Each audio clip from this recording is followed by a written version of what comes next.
It gets better and better and better, and you will go through some tough patches, some really bad ones that are gonna make you want to quit. They're gonna make you want to quit, but don't. But I can tell you, if you stand your ground, it gets better and better and better and better and better.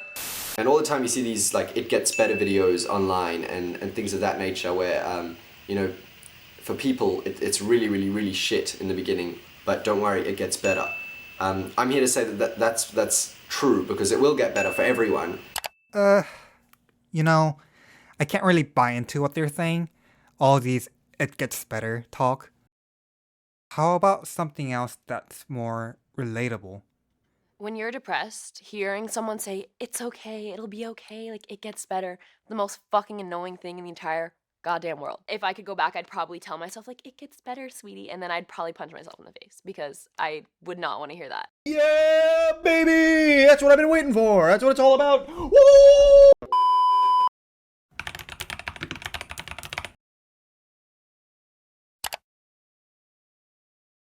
Recently, I came across this video titled, "Do All Suicide Survivors Think the Same?" The concept is quite straightforward.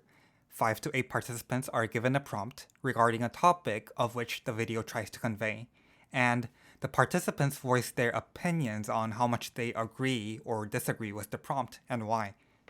And as the title stated, this video revolved around suicide. Now, as the preface, I have no problem with these kind of videos. Actually, I think it's better for the society overall by helping the marginalized to have their voices be heard. Mental health issues are still stigmatized and sometimes romanticized after all, and to have people with first-hand experience to show and tell how it was like is a very invaluable thing for the society. By immersing yourself into people's moments where their life was at stake, we can combat the bias and the prejudice that people usually have when... Oh man. It's that phrase again. Okay. I first want to say that I don't have a problem with the phrase in itself, nor do I have a problem with that person who asked the question, assuming it was innocent. After all, regardless of what I think the video tried to convey, the participants did genuinely express how things went down after their attempt. And as far as we can see, things did get better for them. I'm not some kind of evil villain where I would like to see people's lives getting worse. I'm proud of these people where they have not only fought against their inner demons, but are also now in a better state where they are even brave enough to voluntarily go to a studio and tell their experiences in front of millions of viewers. But after all, this is just merely a compilation of the opinions of these participants, right? They have no control over how their words are going to be presented to the audience.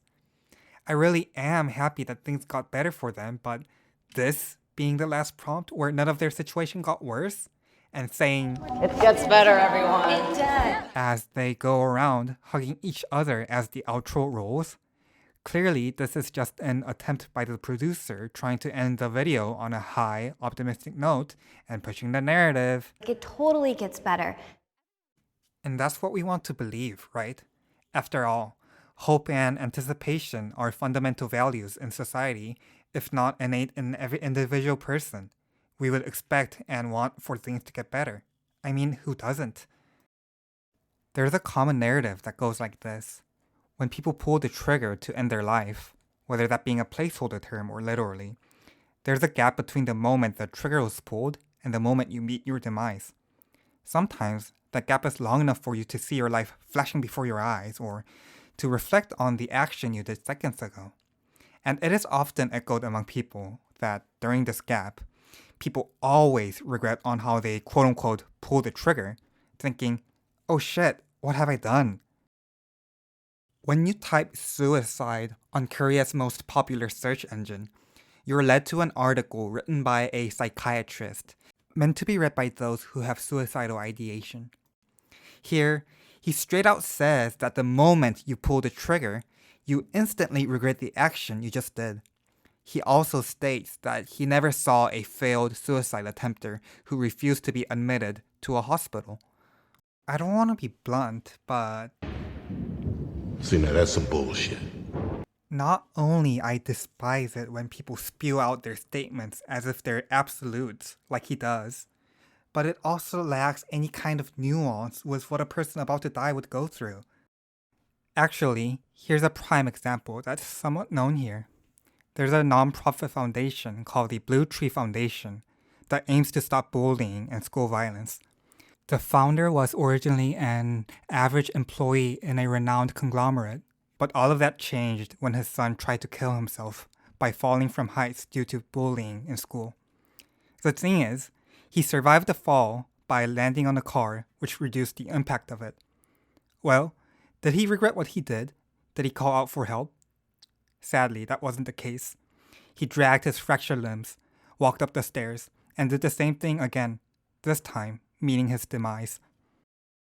It feels like the society became too reliant on these narratives and stories that things would get better. I know my experience doesn't represent everything, but I think it aptly resembles what people like me go through or went through, and it goes like this. I was admitted to a psych ward, and I had a conversation with a psychiatrist for half an hour. And these two things are the only things that I remember which she told me. One was on her life experience about how she was directionless on life, just like how I was, and how she was disappointing her parents, just like how I was doing. But look at her now. She's a psychiatrist, for goodness sake. The other one was a cliche model, which she stated that suicide is a permanent solution to a temporary problem. I understood where she was coming from, but they didn't even come close to altering my perception. Her story and the moral behind it was very biased based on a survivorship of an individual that doesn't represent the entirety. There was no guarantee that my 20s were to end on a high note like hers. And with the motto, meaninglessness and the malaise that life inherently gave me was never a temporary problem in the first place. Hope and positivity are the virtues for the dominant narrative we are submerged in. Even the news outlets that fuel media negativity will sometimes publish news articles such as Sea Lion saves Golden Gate Bridge suicide jumper and how he became a motivational speaker for suicide prevention, inspiring millions of people. Does that depict an accurate reality? Of him? Sure. But where are the reports on individuals where even after extensive help and support, they regret how they never made that fatal decision back then, still wanting to die? I think people fail to recognize that even if things do get better for certain, it does nothing in terms of alleviating the uneasiness a person goes through in the moment. One can say that you'll heal eventually. Okay, but I'm broken now. Silver lining the present doesn't actually solve anything. Even worse, I say it's not merely ineffective, but harmful. It's basically implying that your reason for existing lies in the future and not in the now. It's saying that the troubles and the malaise in now are merely things that are bound to pass, just another mountain we need to climb to reach this eventual paradise in tomorrow. I believe we can use more empathy here. We need to foster the ability to see things as what they are, not as something to use as a leverage, but as the thing in itself where our ego and judgment is put aside. It's not about discussing or trying to solve how one feels, but just to be and reside with their feelings.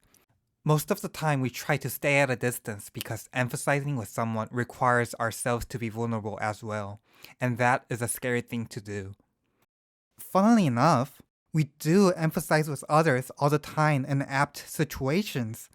Nobody says it gets better when someone is grieving their lost loved ones or when someone is fighting a terminal illness.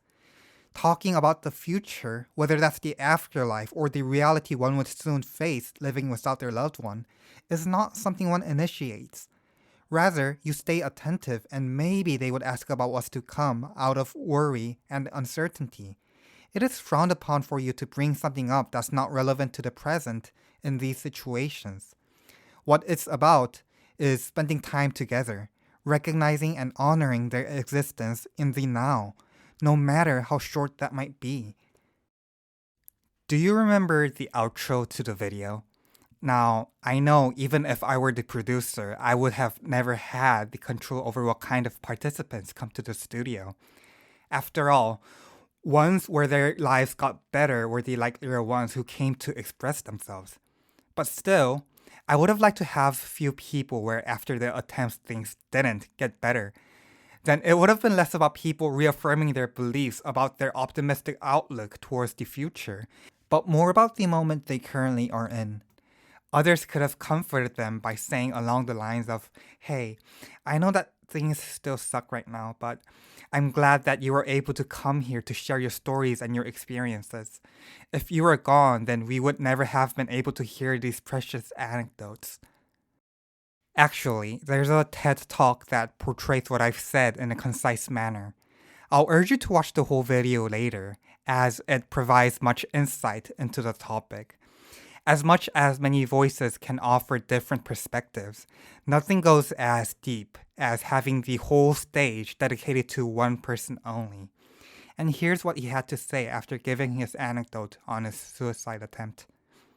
And for those of you who might be contemplating suicide, I know that there's a hope somewhere deep inside you. I've felt it too. Keep that hope alive. We need you. We need you to be leaders in this conversation, whether we are ready to have it or not.